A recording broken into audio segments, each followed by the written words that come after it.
देखिए, आज का जो अपना टॉपिक है वो है पैरेलल प्लेट कैपेसिटर। देखिए, पैरेलल प्लेट कैपेसिटर। अब हमें ये देखना है कि ये पैरेलल प्लेट कैपेसिटर क्या होता है। पैरेलल प्लेट कैपेसिटर, इससे पहले हमने पढ़ा था कि कैपेसिटर होता क्या। कैपेसिटर एक डिवाइस है तो थोड़े सी जगह पे यानी स्मॉल एरिया में बहुत सारा चार्ज क्या कर सकता है, स्टोर कर सकता है। काम कैसे करता है, एक साथ सर्किट को करंट देता है, ठीक है, फिर डिस्चार्ज हो जाता है, फिर वापस से करंट स्टोर करता जाता है यानी एनर्जी स्टोर करता जाता है, उसके बाद फिर सेम वर्किंग कर देते हैं। देखिए, पैरेलल प्लेट कैपेसिटर में क्या होगा, हमारे पास दो इस प्रकार से प्लेटें होंगी। नाम से पता चल रहा है पैरेलल प्लेट कैपेसिटर, यानी दो प्लेट को यदि हम पैरेलल रख दें, दो प्लेट को यदि हम स्मॉल डिस्टेंस पे अगर पैरेलल रख दें तो ऐसा एक कॉम्बिनेशन जो बनेगा कैपेसिटर का, उसको हम क्या कहेंगे, पैरेलल प्लेट कैपेसिटर। मान लीजिए ये हमारे पास एक डी डिस्टेंस पे, डी क्या है, दोनों प्लेटों के बीच की स्मॉल डिस्टेंस है। इस पे हमने मान लिया कि पॉजिटिव चार्ज है और इस पे हमने मान लिया कि नेगेटिव चार्ज है। दोनों प्लेट का एरिया क्या है, सेम है। यानी हम ये कह सकते हैं कि जब सेम एरिया की दो प्लेट एक दूसरे के पैरेलल रख दी जाए स्मॉल डिस्टेंस पे, तो ऐसा जो कॉम्बिनेशन बनेगा, ऐसा जो डिवाइस बनेगा, उसको हम क्या कहेंगे, पैरेलल प्लेट कैपेसिटर। यानी एक प्लेट पे क्या आ गया, इसके पॉजिटिव चार्ज आ गया और एक प्लेट पे क्या आ गया, इसके नेगेटिव चार्ज आ गया।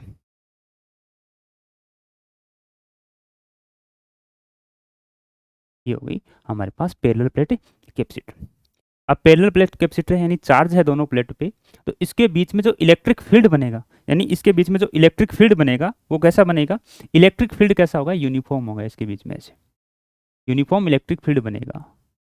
यानी इस पे, इस प्लेट के बीच में, या फिर कहूँ कि कैपेसिटर के ये जो प्लेट है इनके बीच में कहीं पे भी इलेक्ट्रिक फील्ड यदि हम देखना चाहेंगे तो वो कैसा होगा, यूनिफॉर्म होगा। यानी इसके बीच में इलेक्ट्रिक फील्ड कैसा बनेगा, यूनिफॉर्म बनेगा। जैसे हमने मान लिया कि ये पॉइंट हमने एक पकड़ लिया, एक पॉइंट ले लिया, इस पॉइंट पे पॉजिटिव प्लेट के कारण जो इलेक्ट्रिक फील्ड की डायरेक्शन होगी वो इस प्रकार से होगी। पॉजिटिव प्लेट के कारण इलेक्ट्रिक फील्ड की डायरेक्शन क्या होगी, आउटवर्ड होगी प्लेट से, तो वो किस प्रकार से होगी, ये हमने लिखा। दूसरा, ये नेगेटिव प्लेट है, इस पे जो इलेक्ट्रिक फील्ड की डायरेक्शन होगी वो किससे होगी, ये वाली। यानी अगर हम देखें इस पॉइंट पी पे इलेक्ट्रिक फील्ड की वैल्यू अगर हम देखें, नेट इलेक्ट्रिक फील्ड, तो वो क्या निकल के आ रहा है अपने पास, ई नेट जो निकल के आ रहा है वो दोनों का सम आ रहा है। यानी हम ये कहेंगे ई पॉजिटिव चार्ज के कारण, ई पॉजिटिव चार्ज के कारण यानी प्लस क्यू के कारण, प्लस ई नेगेटिव चार्ज के कारण। यानी नेगेटिव प्लेट जो है उसके कारण पॉइंट पी पे जो इलेक्ट्रिक फील्ड बन रहा है वो, और पॉजिटिव प्लेट के कारण जो इलेक्ट्रिक फील्ड बन रहा है, दोनों एक दूसरे के क्या है, सॉरी दोनों क्या है, सेम डायरेक्शन में है, जिसके कारण एक दूसरे को क्या कर देते हैं, ऐड कर देते हैं। अब कोई भी प्लेट होती है उसके एक सरफेस पे यदि चार्ज है हमारे पास, तो उसके कारण जो इलेक्ट्रिक फील्ड बनेगा किसी डिस्टेंस पे वो कितना बनेगा, sigma by epsilon not, sigma by two epsilon not. ये प्लेट है, इसके एक सरफेस पे चार्ज है, इसके कारण जो इलेक्ट्रिक फील्ड बनेगा इस पे वो कितना बनेगा, सिग्मा अपॉन में टू एप्सिलॉन नॉट। और नेगेटिव के लिए भी कितना बनेगा, sigma by two epsilon not. यानी इस पॉइंट पी पे जो इलेक्ट्रिक फील्ड की वैल्यू जो हमारे को मिलेगी वो क्या मिलेगी, electric field at point P वो मिलेगी sigma upon two epsilon not positive plate के कारण, plus sigma upon two epsilon not negative plate के कारण। यानी यहाँ पे इलेक्ट्रिक फील्ड की जो वैल्यू निकल के आएगी वो आएगी सिग्मा बाई एप्सिलॉन नॉट। यानी हम ये कह सकते हैं कि जो हमारे पास पैरेलल प्लेट कैपेसिटर है, उन कैपेसिटर के प्लेट के बीच में जो इलेक्ट्रिक फील्ड की वैल्यू है वो कितनी है, सिग्मा अपॉन में एप्सिलॉन नॉट, सिग्मा अपॉन में एप्सिलॉन नॉट। अब हमें इस कैपेसिटर की कैपेसिटेंस फाइंड करनी है। मान लीजिए कैपेसिटेंस फाइंड करनी है, capacitance of parallel plate capacitor. Capacitance के लिए क्या लिखा था कि क्यू सी जो है वो क्या होना चाहिए, क्यू बाई वी। यदि हमारे को चार्ज का पता है और पोटेंशियल का पता है तो हम क्या निकाल सकते हैं, कैपेसिटेंस निकाल सकते हैं। अब देखिए, हमें ये इलेक्ट्रिक फील्ड का पता तो चल गया, इलेक्ट्रिक फील्ड कितना आया, सिग्मा अपॉन एप्सिलॉन नॉट। और हमें ये भी पता है कि इलेक्ट्रिक फील्ड और पोटेंशियल में एक रिलेशन होता है, कि यदि हम इलेक्ट्रिक फील्ड को डिस्टेंस से मल्टीप्लाई करते हैं तो वो क्या बन जाती है, पोटेंशियल। ये एक रिलेशन होता है इलेक्ट्रिक फील्ड और पोटेंशियल में। तो यहाँ से हम पोटेंशियल की जो वैल्यू है वो क्या निकाल सकते हैं, sigma D by epsilon not, sigma D by epsilon not. ये वाली वैल्यू मैं यहाँ पुट कर दूँ, वी की वैल्यू जो है पोटेंशियल की वो कितनी आ गई, sigma D by epsilon not. ये वाली वैल्यू यहाँ पे पुट करेंगे तो सी इक्वल टू क्या आ जाएगा, Q by sigma D epsilon not, Q by sigma D epsilon not. हमें पता है कि जो सिग्मा की वैल्यू होती है वो क्या होती है, सिग्मा जो होता है वो चार्ज अपॉन एरिया, क्योंकि ये क्या है, सरफेस चार्ज डेंसिटी है। सिग्मा क्या है यहाँ पे, सरफेस चार्ज डेंसिटी है, सरफेस चार्ज डेंसिटी। सिग्मा यहाँ पे सरफेस चार्ज डेंसिटी है, तो सिग्मा की जगह हम क्या लिख सकते हैं, C equal to Q epsilon naught by Q upon A into D, Q से क्यू कैंसिल आउट। तो यहाँ से हमारे पास जो वैल्यू निकल के आई है, यहाँ से जो वैल्यू निकल के आई सी की वो कितनी है, C equal to epsilon naught A by D, epsilon naught A by D. यानी सी यहाँ पे किस पे डिपेंड करने लग गया, सी है वो एरिया के डायरेक्टली, जितना बड़ा एरिया होगा उतनी ज़्यादा उसकी क्या होगी, कैपेसिटेंस होगी, और सी प्रोपोर्शनल टू 1/d। ये आ गया, यानी पैरेलल प्लेट के कारण, यानी पैरेलल प्लेट कैपेसिटर है उसकी जो कैपेसिटेंस होगी वो कितनी होगी, सिग्मा ए अपॉन में D, sigma sorry epsilon naught A upon में D, epsilon naught A upon में डी। ठीक है, जैसे अभी तक हमने क्या निकाला कि जो कैपेसिटेंस है सी वो क्या होती है, Q by V, capacitance C क्या होती है, क्यू बाई वी। हमें पता है कि इलेक्ट्रिक फील्ड जो इन दोनों प्लेटों के बीच में है वो कितना है, sigma upon epsilon naught, sigma upon epsilon note. यहाँ से हमें चाहिए पोटेंशियल, तो पोटेंशियल जो होता है वो होता है इलेक्ट्रिक फील्ड को डिस्टेंस से मल्टीप्लाई कर दो, इन दोनों प्लेट के बीच की डिस्टेंस कितनी है, डी। तो v इक्वल टू क्या आ गया अपने पास, sigma D by epsilon naught, sigma D by epsilon naught, sigma D by epsilon naught. ये वाली वैल्यू हमने यहाँ पे पुट की, तो c इक्वल टू क्या आ गया, क्यू बाई सिग्मा डी और epsilon naught. c equal to क्या आ जाएगा, क्यू एप्सिलॉन नोट सिग्मा और डी। देखो सिग्मा की जो वैल्यू है, सिग्मा की जो वैल्यू वो क्या होती है, sigma equal to Q upon में ए, चार्ज अपॉन एरिया, यानी पर यूनिट एरिया में कितना चार्ज है वो क्या, उसकी सरफेस चार्ज डेंसिटी है, surface charge density, surface charge density, surface charge density. तो यहाँ से क्या आ गया अपने पास, Q epsilon naught by sigma की वैल्यू लिख दूँ, क्यू ए इंटू डी, ये क्यू से क्यू कट गया, तो सी की वैल्यू क्या आ गई, epsilon naught A by D, epsilon naught A by D. ये अपने पास आ गया पैरेलल प्लेट कैपेसिटर की capacitance, epsilon naught A by D, epsilon naught A by D.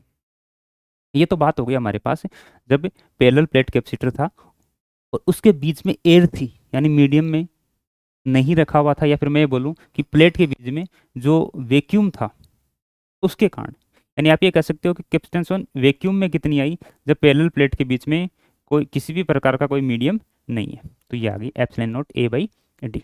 अब मान लीजिए मैं इस प्लेट के बीच में कुछ मीडियम फील कर देता हूँ, ये है हमारे पास पैरेलल प्लेट कैपेसिटर, ये है पॉजिटिव क्यू, ये है नेगेटिव क्यू, इसके बीच की डिस्टेंस है डी। ठीक है, ये पॉजिटिव चार्ज है, ये नेगेटिव चार्ज है,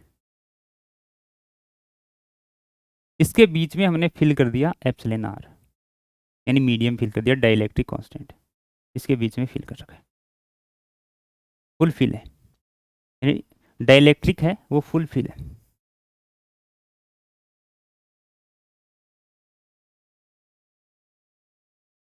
पहले हमने क्या कर दिया, फुल फिल कर दिया,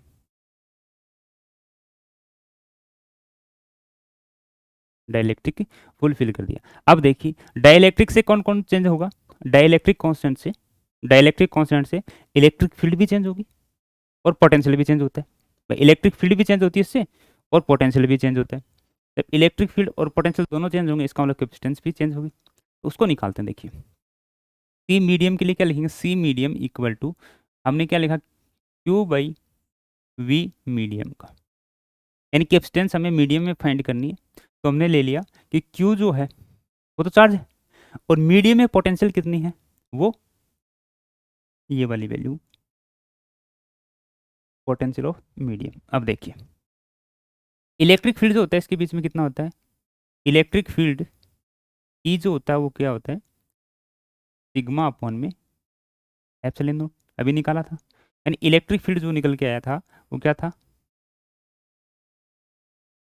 sigma by epsilon not, sigma by epsilon not. अब देखिए मीडियम में इलेक्ट्रिक फील्ड का क्या चेंजमेंट होता है, देखो मीडियम में इलेक्ट्रिक फील्ड जो है वो ई वैक्यूम का 1/एप्सिलॉन आर होता है। इलेक्ट्रिक फील्ड मीडियम में वैक्यूम का 1/एप्सिलॉन आर मल्टीपल होता है। ये लिख दिया इलेक्ट्रिक फील्ड का चेंजमेंट जो होगा वो। अगर पोटेंशियल की बात करें तो वी मीडियम इक्वल टू, अब ये लिख दें वी वैक्यूम, वी वैक्यूम, इसके साथ तो मैं इलेक्ट्रिक फील्ड भी बना देता हूँ यहाँ पे, V equal to sigma upon में एप्सिलॉन नॉट डी, और ये लिख दिया एप्सिलॉन आर।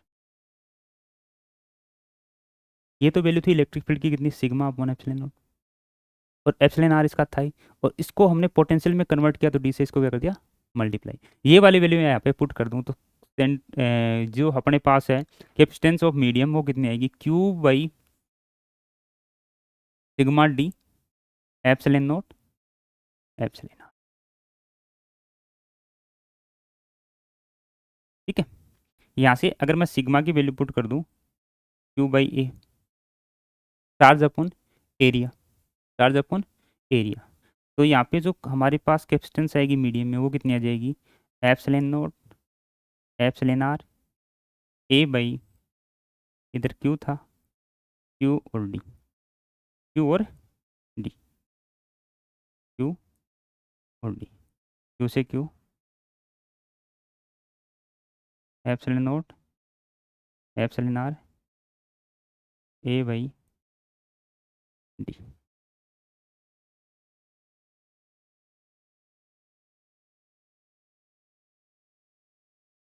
ठीक है, तो ये आ गया मीडियम में, जिसको हम ऐसे भी लिख सकते हैं, C medium equal to epsilon R, epsilon R epsilon naught A by D, यानी epsilon naught A by D, ये किसकी वैल्यू है, ये कैपेसिटेंस सी की वैल्यू इन वैक्यूम में, हम लिख सकते हैं सी इन वैक्यूम।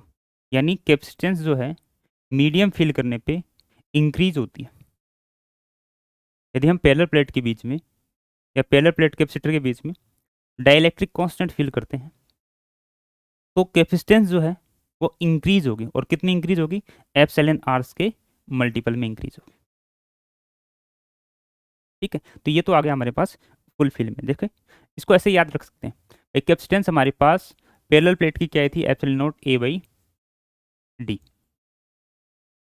अगर हम इसको डाइलेक्ट्रिक कांस्टेंट फिल करेंगे तो इसमें इफेक्ट आएगा, यानी मीडियम के लिए मैं ये ले लूँ, medium equal to epsilon A by D, यानी मीडियम का एप्सिलॉन ले लिया हमने, ये वैक्यूम का था, ये मीडियम का ले लिया, और एप्सिलॉन मीडियम का जो होता है वो कितना होता है, epsilon medium equal to epsilon naught और एप्सिलॉन आर। तो ये रिलेशन हम इसमें यूज कर लेते हैं, epsilon naught epsilon R A by D, ये लो। यानी यहाँ से भी हम क्या कर सकते हैं, इसको याद रखे क्वेश्चन सोल्व कर सकते हैं। पैरेलल प्लेट कैपेसिटर की कैपेसिटेंस हमारे पास आ गई epsilon naught A by D, medium में रखा तो मीडियम की ले ली, इसके साथ क्या मल्टीप्लाई कर दिया, एप्सिलॉन आर। ठीक, ये तो बात हो गई जब वैक्यूम में था या फिर वैक्यूम था कैपेसिटेंस के बीच में। दूसरा फुल फिल मीडियम था, अब ये भी तो हो सकता है कुछ थोड़ा बहुत फील कर दें उसमें, पार्शियली फील कर दें। अगर हम उसको पार्शियली फील करेंगे तो क्या होगा देखना, मान लीजिए ये हमारे पास पैरेलल प्लेट कैपेसिटर है, ये लो, और इसकी डिस्टेंस जो है वो है स्मॉल डी। अब मैं क्या करता हूँ, इसमें पार्शियली फिल करता हूँ डाइलेक्ट्रिक कांस्टेंट को, ऐसे एक प्लेट तो ये रखती है ऐसे थोड़ी सी मोटाई की, ये लो, एक डाइलेक्ट्रिक कांस्टेंट स्लेब यहाँ रख दिया ऐसे, और एक ये रख दी, ये लो, ये तीन रख दी। अब मैं क्या करता हूँ, इसका डाइलेक्ट्रिक कांस्टेंट मान लेता हूँ, इसका मान लेता हूँ epsilon R one, epsilon R one, दिख नहीं रहा है तो, इसका मान लेता हूँ एप्सिलॉन आर वन, इसका मान लेता हूँ एप्सिलॉन आर टू, और इसका मान लेता हूँ epsilon R, epsilon R one, epsilon R two, epsilon R three. थोड़ा सा साफ नहीं दिख रहा है, चलो दोबारा बना देता हूँ थोड़ा मोटा।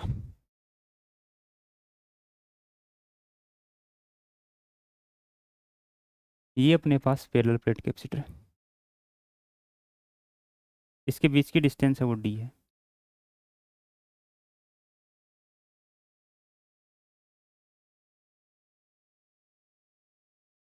ये लो, ये डिस्टेंस है डी, ये पॉजिटिव चार्ज है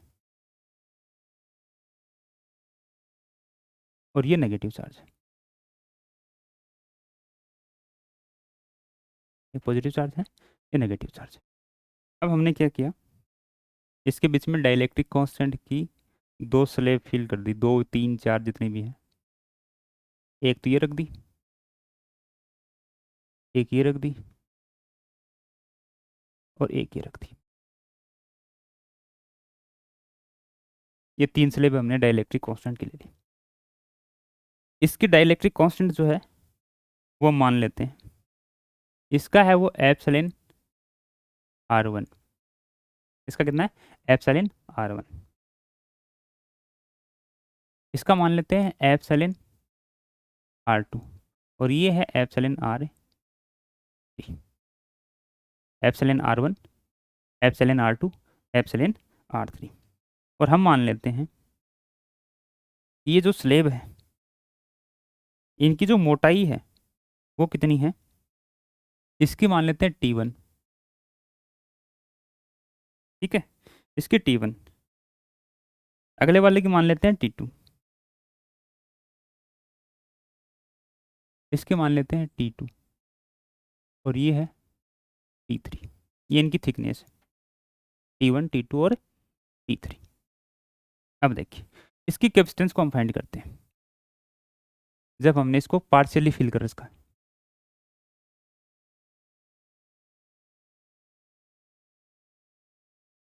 पार्शियली फिल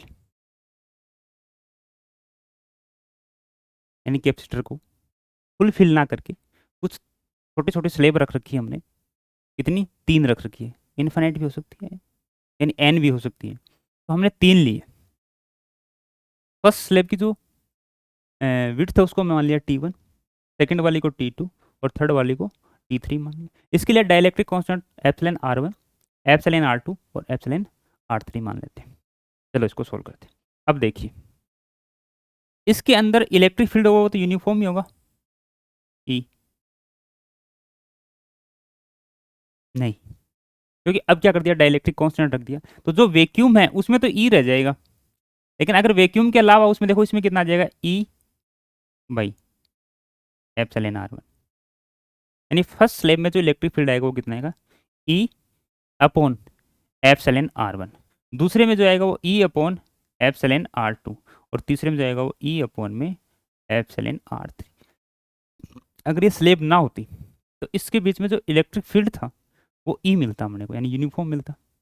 अब ये स्लेब रख दी, तो जैसे डाइलेक्ट्रिक कांस्टेंट फील करते हैं तो इलेक्ट्रिक फील्ड की वैल्यू चेंज होती है वन अपॉन एप्सिलॉन आर के मल्टीपल में। तो वन अपॉन एप्सिलॉन आर के मल्टीपल में इसको जब हमने लिखा तो फर्स्ट स्लेब में या फर्स्ट स्लेब का जो डाइलेक्ट्रिक कांस्टेंट था वो कितना था एप्सिलॉन आर वन, ये जो चेंज करेगा वो कितना करेगा ई बाई एप्सिलॉन आर वन, और दूसरे का कितना था एप्सिलॉन आर टू, तो ये कितना करेगा ई बाई एप्सिलॉन R2। और तीसरे का क्या था, एप्सिलॉन R3। तो तीसरा कितना करेगा, ई अपॉन में एप्सिलॉन R।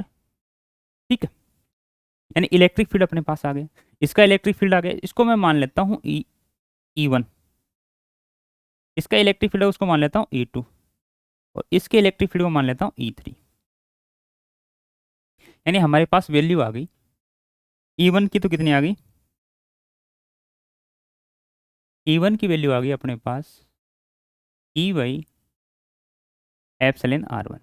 तो इसी से हम क्या निकाल सकते हैं, V1 की वैल्यू निकाल सकते हैं। V1 कितना आ जाएगा, E by epsilon R1 into T1, क्योंकि इसकी जो डिस्टेंस है डाइलेक्ट्रिक जो स्लेब है उसकी, वो कितनी है, T1।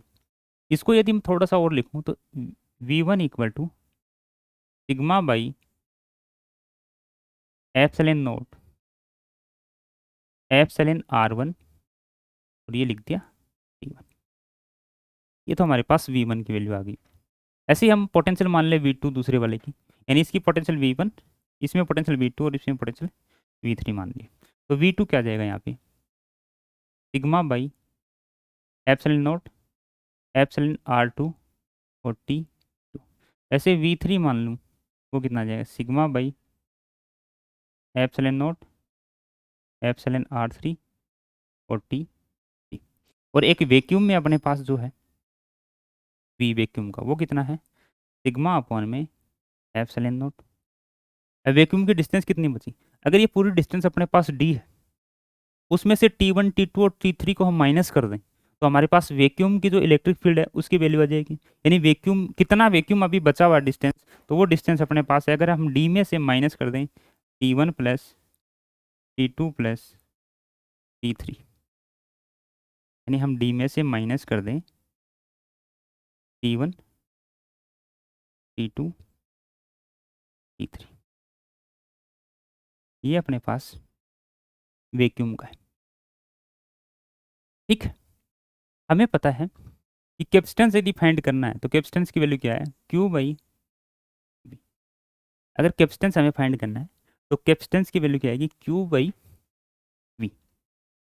अब V जो है पोटेंशियल, वो एक स्केलर क्वांटिटी है, तो हम इन चारों की V निकाल सकते हैं आराम से एक साथ, रिजल्टेड। यानी चारों में क्या आएगा, देखो तो V जो है नेट, वो कितना आएगा अपने पास, कि V plus V1 plus V2 plus V3। क्यों, क्योंकि पोटेंशियल जो होती है स्केलर क्वांटिटी होती है, और स्केलर क्वांटिटी को हम मैथ की कैलकुलेशन की तरह कैलकुलेट कर सकते हैं। तो इसलिए पोटेंशियल जो स्केलर क्वांटिटी है, इनको हम क्या कर दें, डायरेक्ट ऐड करके लिख दें। यानी V की जो वैल्यू है वो मैं कुछ इस प्रकार से लिख दूं, चारों में देखो, चारों में कॉमन क्या चीज़ है, sigma upon epsilon naught, sigma upon epsilon naught, sigma upon epsilon note और सिग्मा अपॉन एप्सिलॉन नोट। इसको बार बार लिखने के बजाय मैं क्या करूँ, इसको कॉमन ले लूँ, sigma by epsilon note.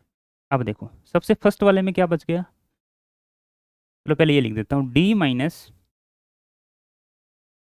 T1 plus T2 plus T3 plus T1 by epsilon R1 plus T2 by epsilon R2 plus T3 by epsilon R, T3 by epsilon R, T3 by epsilon R3, T3 upon में epsilon R। ठीक है, ये अपने पास value आ गई V की, ये value किसकी आ गई, V की।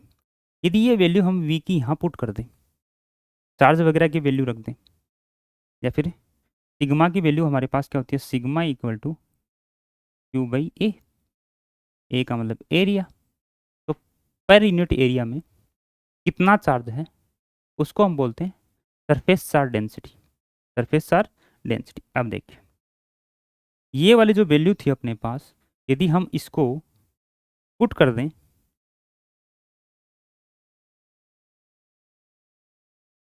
ये लो,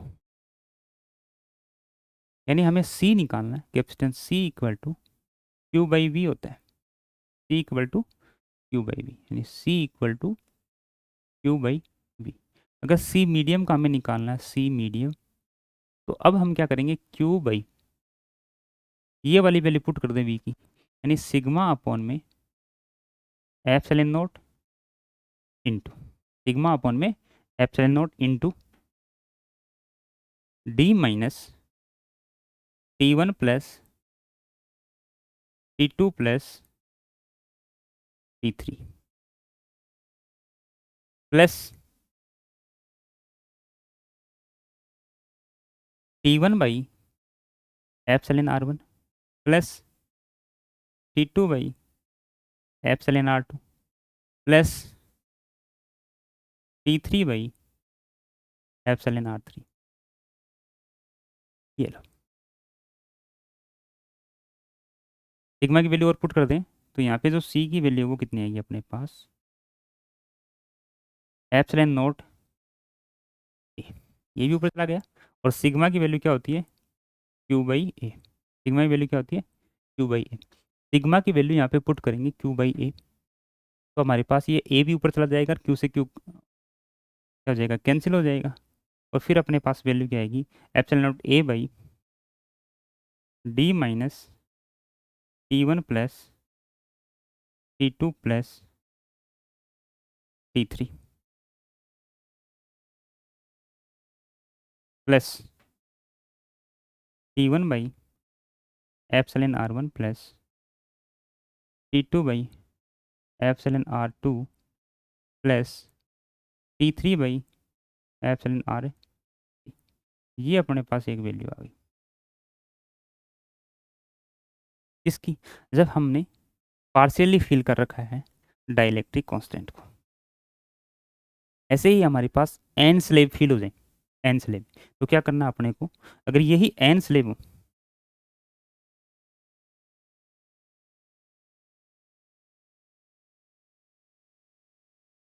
तो सी एन के लिए क्या हो जाएगा, C medium equal to epsilon A by epsilon naught A upon D minus T one plus T two plus T N plus T one by epsilon R one plus T two by epsilon R two T N by epsilon R N. ये आ गया अपने पास N slab के लिए। ठीक है, तो अभी तक हमने जो देखा है उसमें तीन चार बातें मैंने देखी। सबसे पहले कि जो पैरेलल प्लेट कैपेसिटर होता है उसकी कैपेसिटेंस कितनी होती है, epsilon naught A by D, कितनी होती है, epsilon naught A by D. अगर इसको हम मीडियम में देखें तो कितनी होती है, एप्सिलॉन ए बाई डी, जिसको हम लिख सकते हैं epsilon naught epsilon R by, ये लो epsilon naught epsilon R A by D. ठीक है, या फिर मैं कह सकता हूँ जो अपने पास वैक्यूम में कैपेसिटेंस थी उसकी कितनी होगी, एप्सिलॉन आर, यानी क्या होगी, इंक्रीज होगी। ठीक, फिर हमने क्या किया, यही डाइलेक्ट्रिक कांस्टेंट पार्शियली फिल कर दिया थोड़ा थोड़ा, ये तो क्या था, फुल फिल था, इसमें तो क्या था, फुल फिल था। अब हमने क्या किया, इसको पार्शियली फिल किया। जैसे ही पार्शियली फिल किया तो अपने पास वैल्यू क्या आ गई, epsilon naught A by epsilon naught A by D minus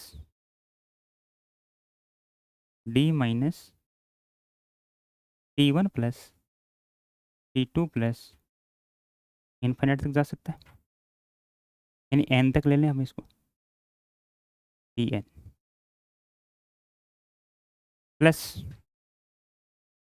T one by epsilon R one plus T two by epsilon R two. और ये कहाँ तक है, एन तक, मतलब T N by epsilon R N. ठीक, ये अभी तक हमने पढ़ा है। अब देखिए, इस पे करते हैं कुछ क्वेश्चनों की प्रैक्टिस। सबसे पहला क्वेश्चन देखिए, a parallel plate capacitor of capacitance C की वैल्यू ये रही है अपने पास। यानी एक पैरेलल प्लेट कैपेसिटर है जिसमें कैपेसिटेंस की वैल्यू अपने को दे रखी है 90 pico farad. Connect to a battery, एक बैटरी से इसको कनेक्ट करते हैं जिसकी ईएमएफ जो है वो कितनी है 20 वोल्ट। उसकी ईएमएफ कितनी है 20 वोल्ट।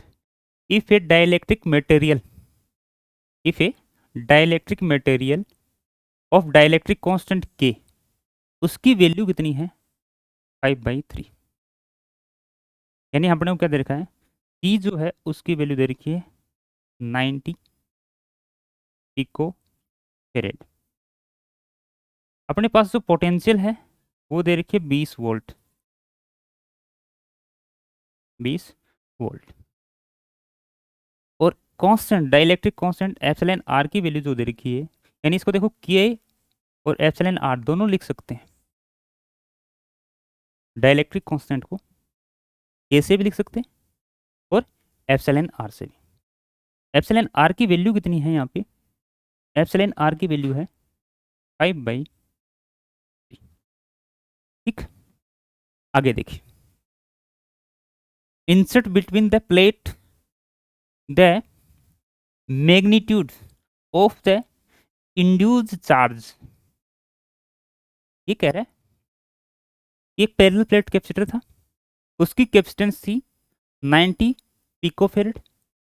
उसको कनेक्ट किया गया था 20 वोल्ट की बैटरी से। अब उसके पास कोई चार्ज था, जैसे ही हमने उसमें डाइलेक्ट्रिक कांस्टेंट फील किया उसकी कैपेसिटेंस इंक्रीज हो गई। और जैसे कैपेसिटेंस इंक्रीज हुई यानी चार्ज इंक्रीज हुआ होगा। क्यों, क्योंकि बैटरी को तो फिर हमने क्या कर दिया, यहाँ से हटा दिया। हाँ नहीं हटाया। अच्छा 20 वोल्ट से बैटरी की तो वोल्टेज कितनी है 20 ही है। इसका मतलब जो चार्ज इंक्रीज हुआ है वो किसने किया है, इस डाइलेक्ट्रिक कांस्टेंट के कारण हुआ है। और जब डाइलेक्ट्रिक कांस्टेंट के कारण चार्ज इंक्रीज हुआ है, वो कितना इंक्रीज हुआ उसी को बताना है, यानी चार्ज कितना इंड्यूस हुआ है। तो पहले ये देख लेते हैं कि इनिशियल चार्ज कितना था।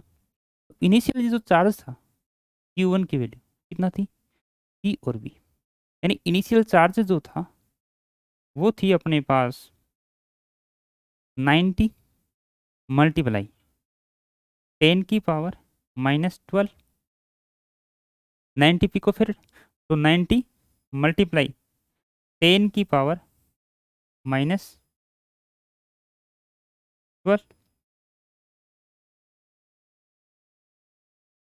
यानी C इक्वल टू Q और V। C की वैल्यू पहले कितनी थी, अच्छा दे रखा गया, उल्टा लिख दिया। Q equal to C V, Q equal to C V. पहले Q की वैल्यू कितनी थी, C देखो 90 मल्टीप्लाई 10⁻⁻12, 90 मल्टीप्लाई 10⁻⁻12 और मल्टीप्लाई 20। अगर हम इसको देखें इनिशियल चार्ज को, ये कितना आ रहा है, तो मल्टीप्लाई करें 18 मल्टीप्लाई 10⁻⁻10 आ रहा है गुलाम। ये तो उस पर इनिशियल चार्ज था जब हमने डाइलेक्ट्रिक कांस्टेंट फील नहीं किया था। जैसे ही हमने डाइलेक्ट्रिक कांस्टेंट फील किया तो उसका जो चार्ज आ गया वो कितना आ गया उस पर, ये फाइनल चार्ज मान लिया हमने।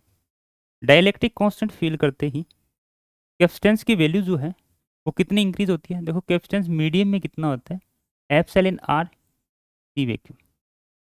यानी एप्सिलॉन आर का मतलब है कि इसके डाइलेक्ट्रिक कांस्टेंट के कारण ये जो वैल्यू चेंज हुई है वो कितनी हुई है, एप्सिलॉन आर सी और वी। देखो चार्ज जो फाइनल वो कितना आएगा, F equal to epsilon R की वैल्यू है 5/3 और सी वी की वैल्यू हमने निकाल ली कितनी, 18 मल्टीप्लाई 10⁻⁻10। अगर इसको हम सोल्व करें तो ये कितना आ गया फाइनल चार्ज अपने पास 30 10⁻⁻10 बोला। पहले इनिशियल चार्ज कितना था, 18 मल्टीप्लाई 10 की पावर -10। अब फाइनल चार्ज कितना हो गया, 13 मल्टीप्लाई 10 की पावर -10। तो इंक्रीज कितना हो, देखो पहले 18 था, अब कितना हो गया 30, 18 और 30, यानी इसके बीच में जो डिफरेंस आया कितने का, 12 का, वो क्या हुआ इसमें, इंड्यूस हुआ है। यानी 12 मल्टीप्लाई 10 की पावर -10, ये इसमें क्या हुआ है, इंड्यूस हुआ है। यानी इंड्यूस कितना हुआ इसमें,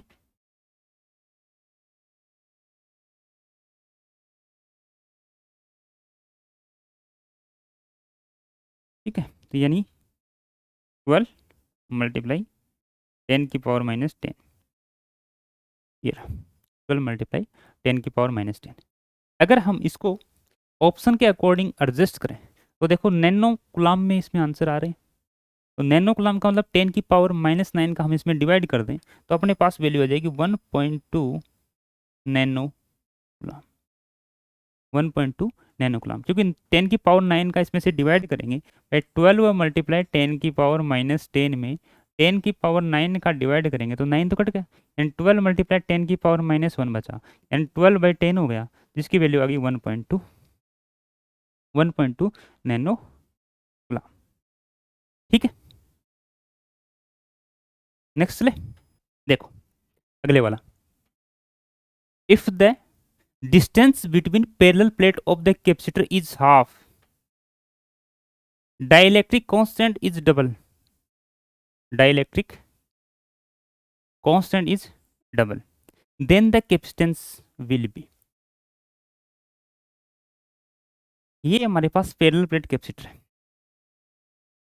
इसके बीच में डिस्टेंस डी है और इसके अंदर डाइलेक्ट्रिक कांस्टेंट फील है। तो इसकी वैल्यू जो आती है कैपेसिटेंस की वो कितनी आती है, C equal to epsilon R epsilon naught A by D, epsilon naught epsilon R A by D. ये हमारे पास कैपेसिटेंस की वैल्यू आती है मीडियम में जब इसमें फील है। अब ये कह रहे हैं कि जो डाइलेक्ट्रिक कांस्टेंट है इसको तो हमने डबल कर दिया और इसके बीच की जो डिस्टेंस है उसको हमने हाफ कर दिया, यानी सी जो है वो चेंजमेंट में क्या आएगी, इसको तो हमने डबल कर दिया, यानी 2 epsilon naught A by distance को हमने हाफ कर दिया d/2। ये 2 ऊपर चला जाएगा तो सी डेस की वैल्यू क्या आ जाएगी 4 मल्टीप्लाई इनिशियल सी, यानी 4 टाइम क्या हो गया, ये इंक्रीज हो गया, 4 टाइम इंक्रीज बाई 4 टाइम। ठीक, next, A parallel plate capacitor has a capacitance 10 microfarad, यानी एक पैरेलल प्लेट कैपेसिटेंस की कैपेसिटर की कैपेसिटेंस जो है वो 10 microfarad if the distance between to plates is double, यानी डिस्टेंस को हमने क्या कर दिया, डबल कर दिया। इसकी नई कैपेसिटेंस क्या होगी, कैपेसिटेंस की जो वैल्यू होती है वो अपने पास होती है epsilon naught A by D. ठीक, इसकी जो वैल्यू थी पहले वो कितनी थी, 10 माइक्रो फेरेड। तो पहले जो कैपेसिटेंस की वैल्यू थी अपने पास 10 माइक्रो फेरेड, वो तब थी जब हमने उसमें कोई चेंजमेंट नहीं किया था, या फिर मैं बोलूँ कि पहले इसकी जो कैपेसिटेंस थी वो ये थी epsilon naught A by D 10 micro farad. अब हमने क्या किया इसकी, देखो distance between two plate is double, यानी दो प्लेट के बीच की जो डिस्टेंस थी उसको हमने क्या कर दिया, डबल कर दिया। जैसे डिस्टेंस को हम डबल करेंगे तो सी डेस इक्वल टू ये हो जाएगा एप्सिलॉन नोट ए, इसमें कोई चेंजमेंट नहीं, अपॉन इसको हमने डबल कर दिया डिस्टेंस को इलेक्ट्रोड। तो यहाँ से क्या निकल गया अपने पास, सी डेस की जो वैल्यू है वो 1/2 इंटू सी, सी डेस की वैल्यू क्या निकल गई 1/2 इंटू सी। अब सी की वैल्यू हमें दे रखी है तो यानी सी डेस इक्वल टू 1/2 मल्टीप्लाई 10, कितनी आ गई 5 माइक्रोफेरेड, 5 माइक्रोफेरेड, यानी ये वैल्यू आ गई। पहले कैपेसिटेंस दे रखी थी अपने को 10 माइक्रोफेरेड, फिर कह रहा है कि इसकी डिस्टेंस को हमने डबल कर दिया। जैसे डिस्टेंस को डबल करेंगे या फिर मैं बोलूँ कि डिस्टेंस को चेंज करेंगे तो कैपेसिटेंस क्या होगा, चेंज होगा। वो कितना चेंज होगा वो हमने इसमें फाइंड कर लिया।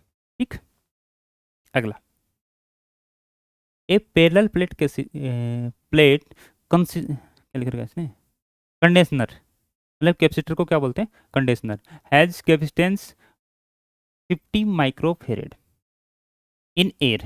ये तो कह रहा है कि एयर में कितना है, यानी वैक्यूम में कितना है, या फिर मैं एयर लिख देता हूँ, सी एयर में कितना है, सी एयर में है अपने पास 50 माइक्रोफेरेड, 50 माइक्रोफेरेड।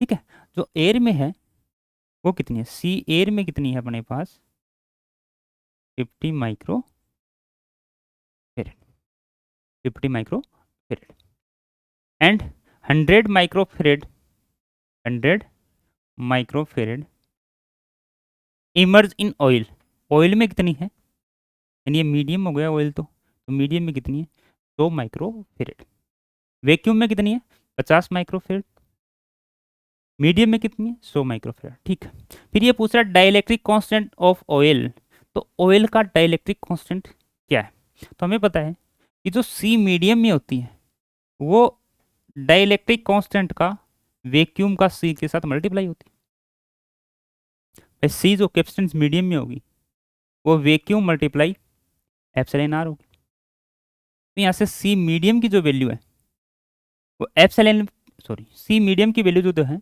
वो तो हमें दे रखी है 100, एप्सिलॉन आर यानी की वैल्यू हमें पूछी है डाइलेक्ट्रिक कांस्टेंट की, और इसकी दे रखी है 50। जब 50 में इसको डिवाइड करेंगे तो 100/50, 100/50 इक्वल टू एप्सिलॉन आर, इसकी वैल्यू आ जाएगी 2,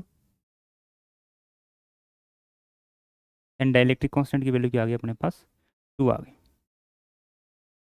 ठीक है, ये करेगी कि एक कैपेसिटर है जिसका एरिया ए है, सेपरेट डिस्टेंस डी है, separation distance is reduced d/3, then the ratio of capacitance before and after. देखो कैपेसिटेंस अपने पास होती है C equal to epsilon naught A/D, ये अपने पास कैपेसिटेंस। अभी कह रहा है कि डिस्टेंस को हमने कितनी कर दी, तो C dash equal to epsilon naught A by distance को इसने कर दी D/3, तो ये 3 ऊपर चला गया।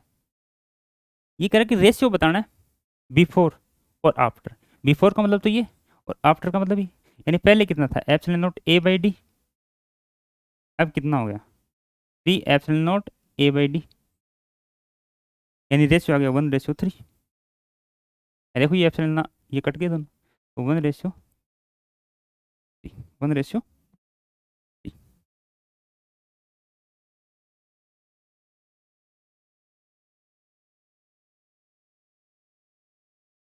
ठीक है 1:3।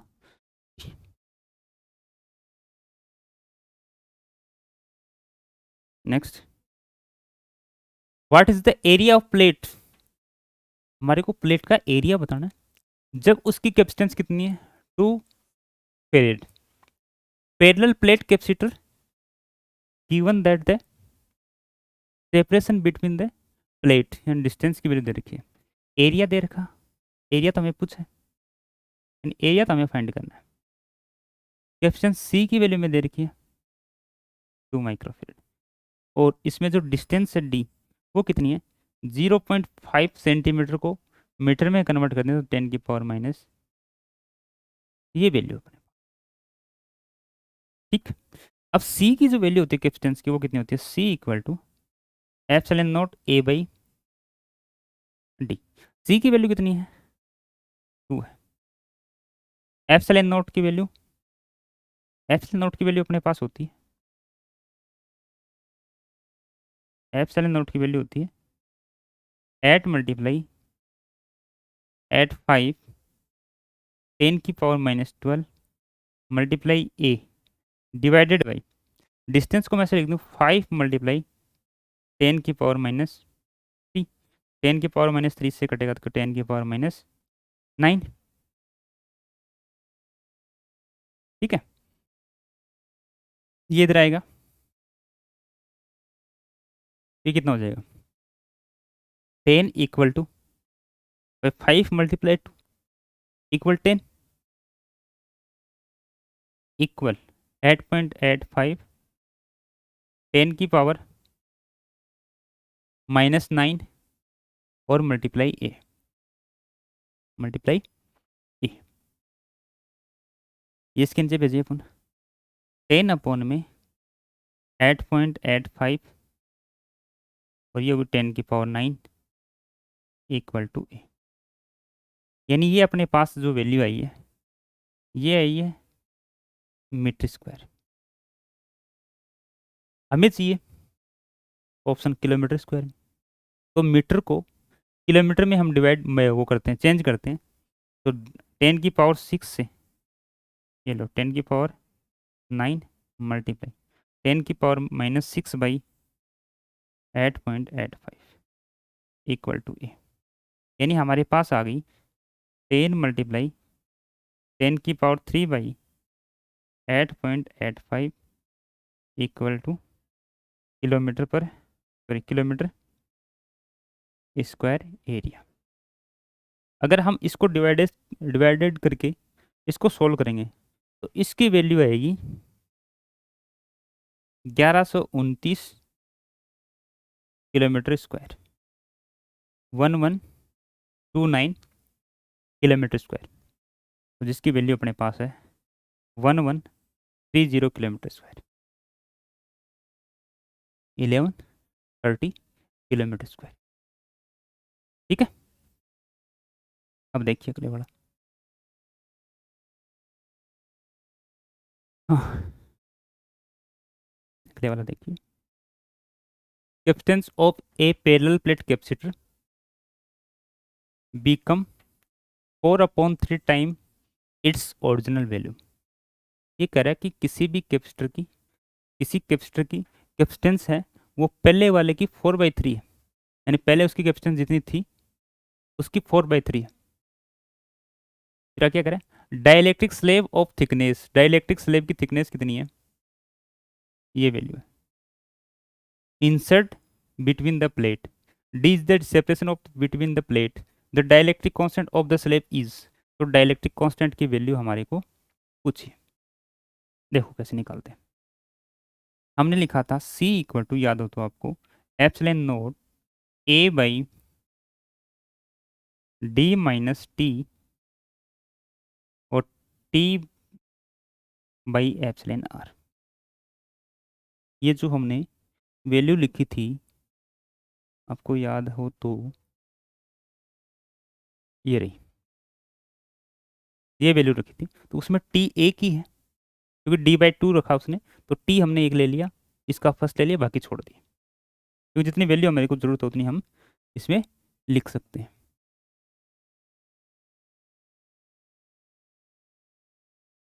ये रहा, ठीक है। अब इसमें देखो एप्सिलॉन नोट की वैल्यू जरूरत नहीं है, क्योंकि ये कह रहा है कि इनिशियल वैल्यू और फाइनल वैल्यू की वैल्यू बता रहा है।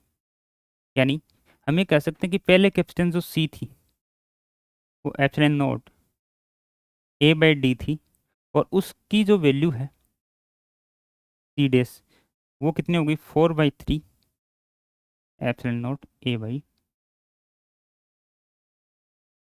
यानी पहले कैपेसिटेंस ये थी जब C डिस्टेंस पे था, वो D डिस्टेंस पे था, तो कैपेसिटेंस C इक्वल टू की एप्सिलॉन नोट A/D।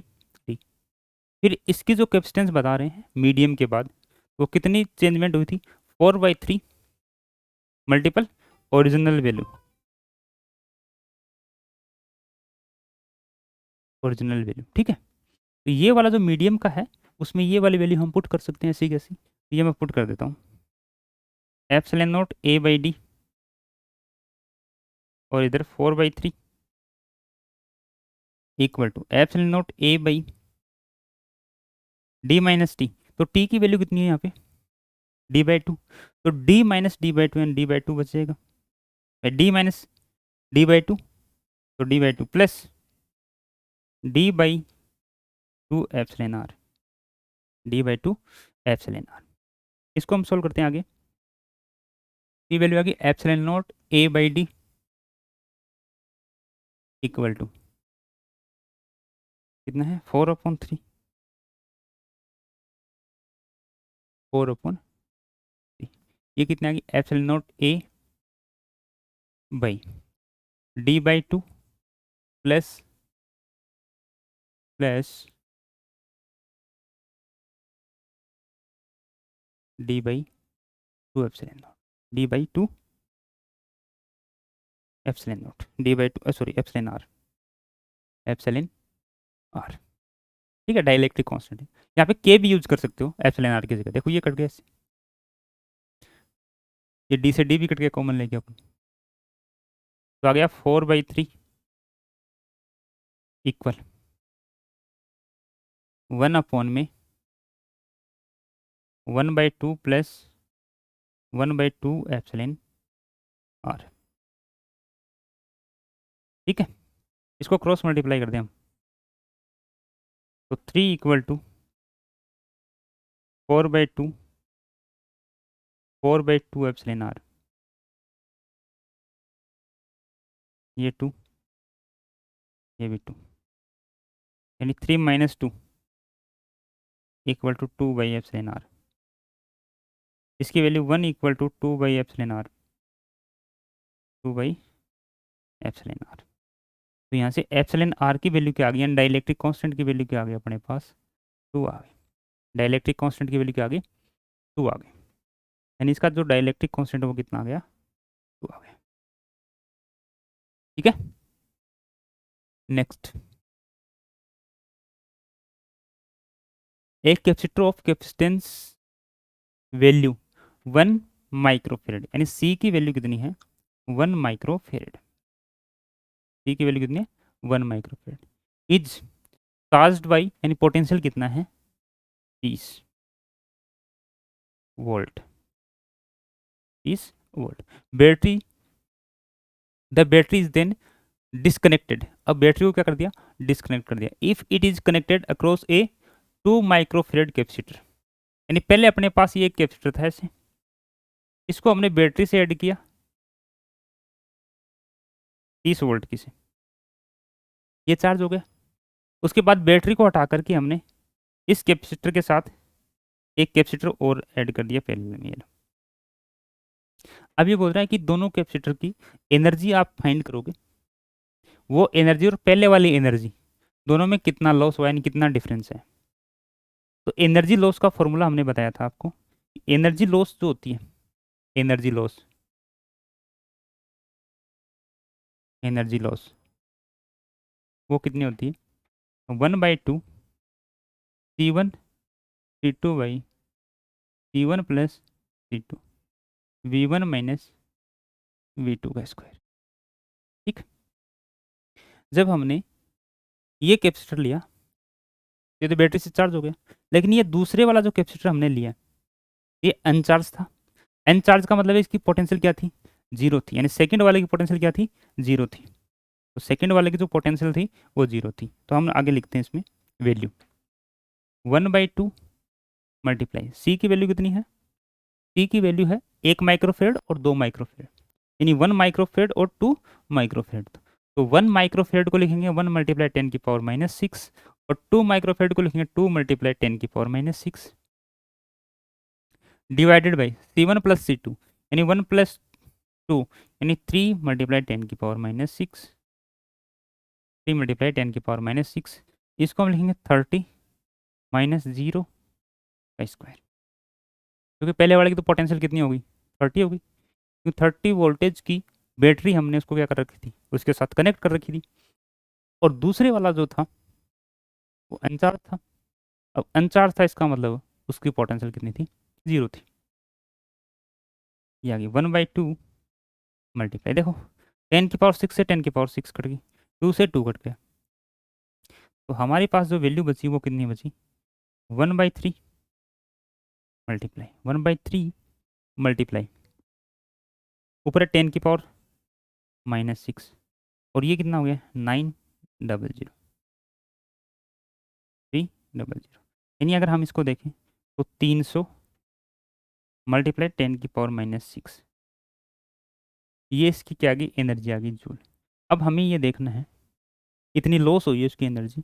अब हमें ये देखना है कि ऑप्शन कैसे सेट कर रखे हैं। ऑप्शन है माइक्रो जूल में।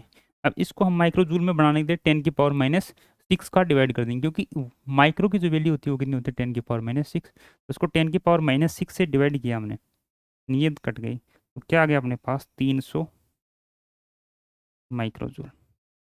300 माइक्रोजूल, ये वाला जो टॉपिक था हमने पहले वाली क्लास में पढ़ लिया था इसको, यानी एनर्जी लॉस क्या होती है, कैसे इसको हम फाइंड करते हैं, ये इससे पहले वाले लेक्चर में हमने पढ़ लिया था।